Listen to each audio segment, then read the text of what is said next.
Selamat pagi anak-anak. Seperti biasanya, sebelum kita memulai pelajaran kita berdoa dulu menurut agama dan kepercayaan masing-masing. Berdoa dimulai, berdoa selesai. Selamat pagi semua. Semoga hari ini kabarnya baik-baik saja ya, dan masih tetap semangat ya. Hari ini kita memulai pelajaran kita bab 1, yaitu pertemuan yang kelima, pelaporan percobaan. Nah, di dalam pelaporan percobaan ini kita akan tahu apa-apa saja yang kita pelajari yang perlu di dalam pelaporan percobaan. Yang pertama, penyajian data percobaan. Apakah yang dimaksud dengan penyajian data percobaan? Maksudnya di sini, setelah melakukan pengukuran dalam penyelidikan, hasilnya perlu kita tunjukkan dalam bentuk yang mudah dipahami oleh pembaca. Nah, oleh karena itu, digunakan bentuk tabel yang dilengkapi dengan besaran dan satuan. Hasil pengukuran inilah yang sering disebut dengan namanya sebagai data percobaan. Jadi sudah jelas data percobaan. Yang kedua, ada yang kita sebutkan dengan menarik kesimpulan. Setelah menyajikan data tadi, tentunya kita perlu menyimpulkan hasil percobaan kita. Inilah bagian akhir dari penelitian, yaitu menulis kesimpulan dari data percobaan. Nah, kalau sudah tahu yang kedua menarik kesimpulan, kita lanjutkan yang ketiga, yaitu melaporkan hasil percobaan secara lengkap. Di sini, suatu penelitian yang perlu dilaporkan secara lengkap itu agar percobaan tersebut dapat diulangi oleh peneliti sains lainnya. Nah, laporan ini terdiri atas rancangan dan hasil percobaan. Itu tadi yang ketiga. Setelah yang ketiga, melaporkan secara lengkap,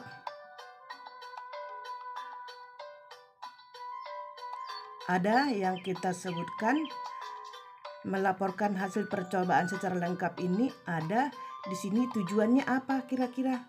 Nah, di sini tujuannya dapat dituliskan dalam bentuk pernyataan. Dalam arti di sini kalau pernyataan itu atau pertanyaan itu misalnya boleh menyelidiki hasil pengaruh variabel bebas terhadap variabel terikat, atau bagaimana pengaruh variabel bebas terhadap variabel terikat. Tuh. Selanjutnya, kalau sudah yang A, kita masuk ke bagian hipotesis.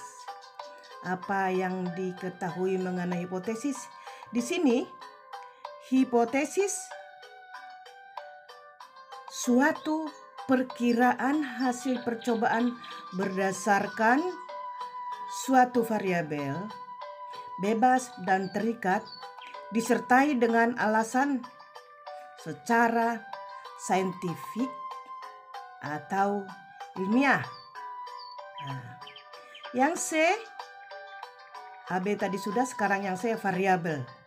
Di sini variabel terdiri variabel bebas, terkait, dan kontrol. Ini secara terperinci ada penjelasannya di bawah ini. Ini pertama, kita masuk dulu ke variabel bebas. Faktor atau hal yang kalian uji. Yang kedua, variabel terikat, faktor yang kalian ukur. sebagai akibat perubahan variabel bebas.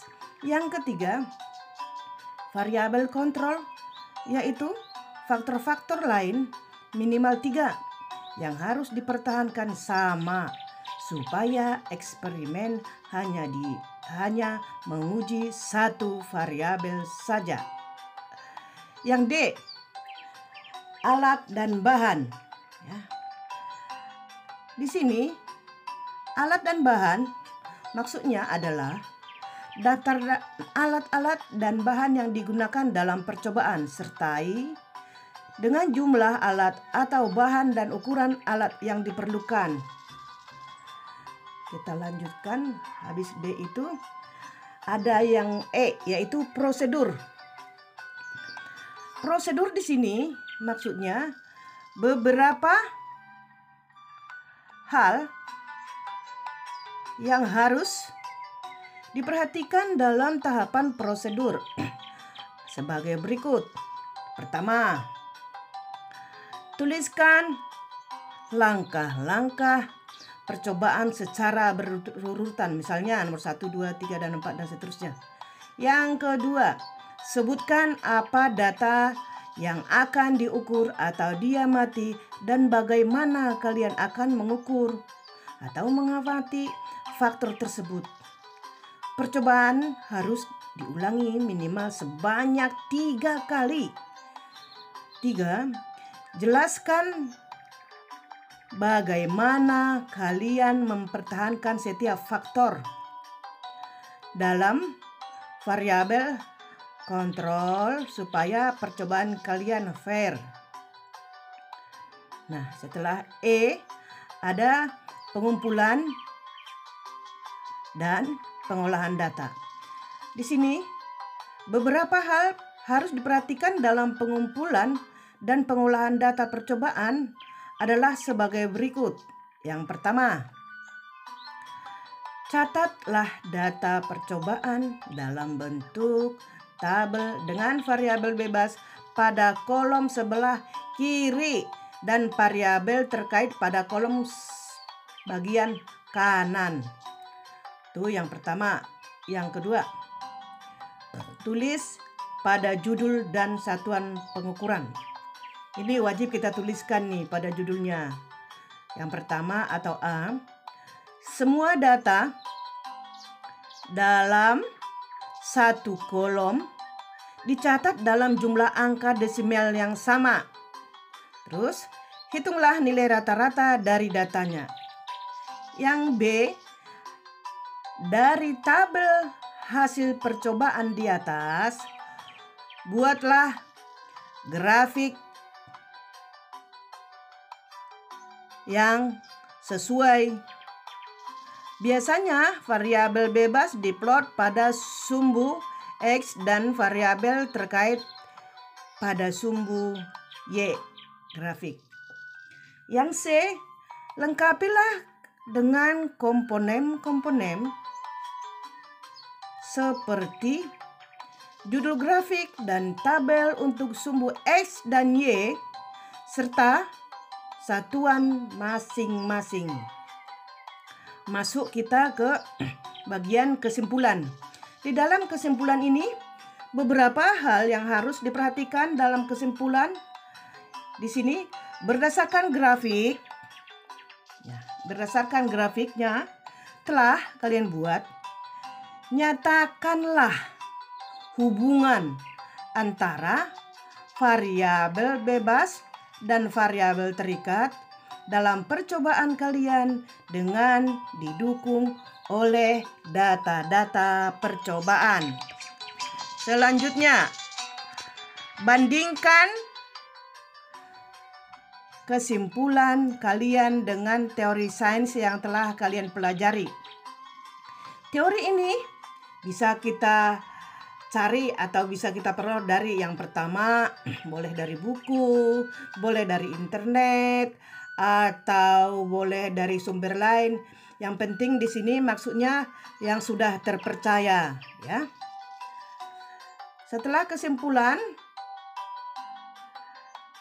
ini adalah yang terakhir pada pertemuan ini, materinya kesimpulan setelah mempelajari mengenai pertemuan kelima.